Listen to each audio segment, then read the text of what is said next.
Hello guys, स्वागत है आपका अपने YouTube channel success study bye करण सर पे।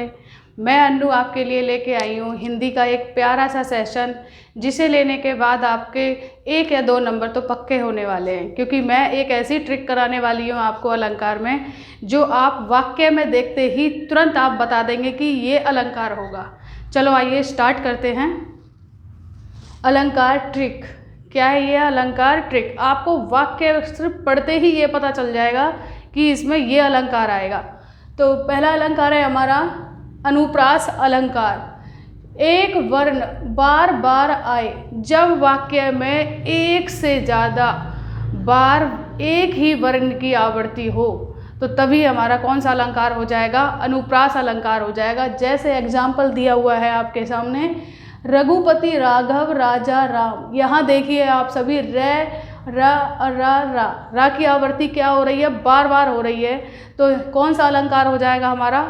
अनुप्रास अलंकार। नेक्स्ट है हमारा यमक अलंकार। एक ही शब्द 2 बार आए। ये याद रखिएगा, जब एक ही वाक्य में एक शब्द की आवृत्ति बार बार होती है तो वो कौन सा हो जाएगा? हमारा यमक अलंकार हो जाएगा। जैसे काली घटा का घमंड घटा। काली घटा का घमंड घटा, आपने देखा होगा यहाँ पर घटा घटा 2 बार आ रहा है। जहाँ पर एक से ज़्यादा यानी कि एक ही शब्द 2 बार आए और दोनों का ही अर्थ डिफरेंट हो, यानी कि अलग अलग हो, तो वो कौन सा अलंकार हो जाएगा? हमारा यमक अलंकार। नेक्स्ट है हमारा श्लेष। एक शब्द के अनेक अर्थ होना। कहने का मतलब ये है कि जब एक ही वाक्य में कोई शब्द आ रहा है और उसके अर्थ क्या है? अलग अलग हों, तो वो क्या कहलाएगा? हमारा श्लेष अलंकार। जैसे राम बाण चलाते हैं। यहाँ पर राम जी कौन? एक तो भगवान श्री राम जी के लिए यूज़ हो रहा है, और नेक्स्ट है हमारा किसी व्यक्ति, आम व्यक्ति के लिए भी राम यूज़ हो सकता है। नाम समझ आया आपको यहाँ तक? नेक्स्ट है हमारा उपमा अलंकार। जिस भी वाक्य में सा से सी सरिश ये वाले शब्द आपको दिखाई दे जाए, तुरंत बता देना कि भाई हमारा कौन सा अलंकार होगा?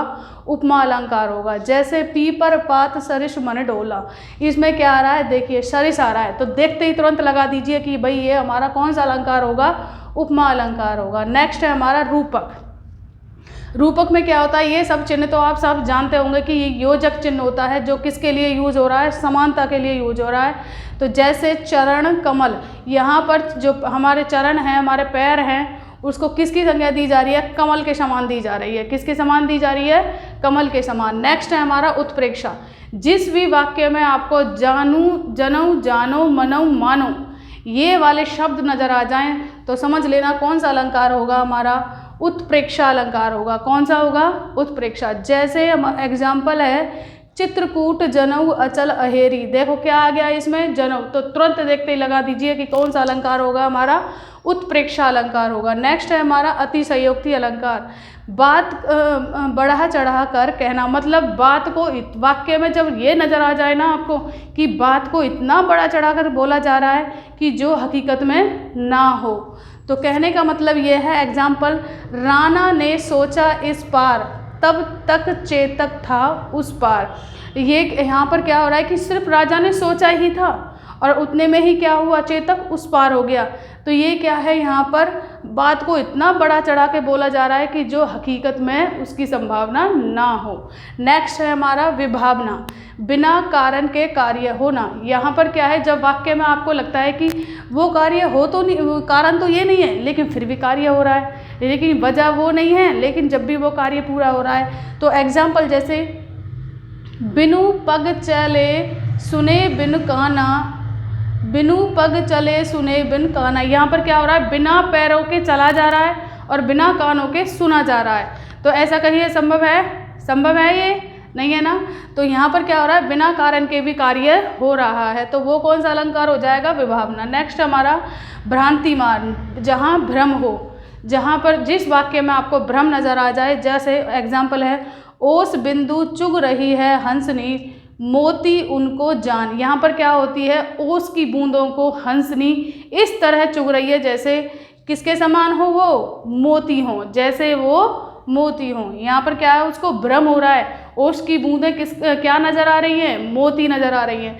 नेक्स्ट है हमारा संदेह, जहाँ संदेह का ज्ञान हो।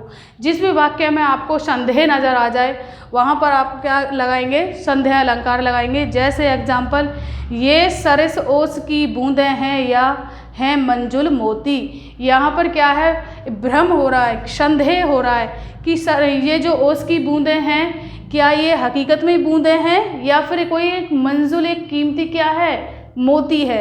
नेक्स्ट है हमारा असंगति। असंगति अलंकार में क्या होता है, यहाँ होता है कुछ लगता और कुछ, यानी कि होता तो कुछ है और लगता कुछ है। एग्जाम्पल जैसे पीर राम उर उठी लगियो लखन के घाव। यहाँ पर क्या होता है, भगवान श्री राम के हृदय में पीड़ा उठ रही है, लेकिन उसका असर भगवान श्री जो हमारे लक्ष्मण जी हैं उनके घाव पर हो रहा है। तो यहाँ पर क्या है, हमारा असंगति अलंकार है। दोनों क्या है, दोनों में क्या है, असंगति नज़र आ रही है। ठीक है। नेक्स्ट है मानविकर अलंकार। निर्जीव को सजीव बताया जाता है। यहाँ पर क्या है, जो निर्जीव है, जिसमें कोई क्या नहीं है, कोई भी हलचल नहीं है, और उसको क्या बताया जा रहा है, सजीव बताया जा रहा है। एग्जाम्पल है फूल हंसे कलियां मुस्काए। फूल हंसे कलियां मुस्काए, तो इसमें हमारा कौन सा अलंकार हो जाएगा, मानविकर अलंकार। तो आज के लिए आपका इतना ही काफ़ी है। इसमें आपके आने वाले एग्ज़ाम में 1 या 2 मार्क्स तो आपके पक्के होने वाले हैं। वीडियो को 1 से ज़्यादा बार देखिएगा तो आपके पक्के 2 मार्क्स तो पक्के होने वाले हैं। लेकिन अब आपको क्या करना है कि जो भी आपको वीडियो चाहिए, जिस भी सब्जेक्ट पर आपको चाहिए, जिस भी कंटेंट पर आपको चाहिए, आप नीचे कमेंट में मुझे राइट कर देना, तो मैं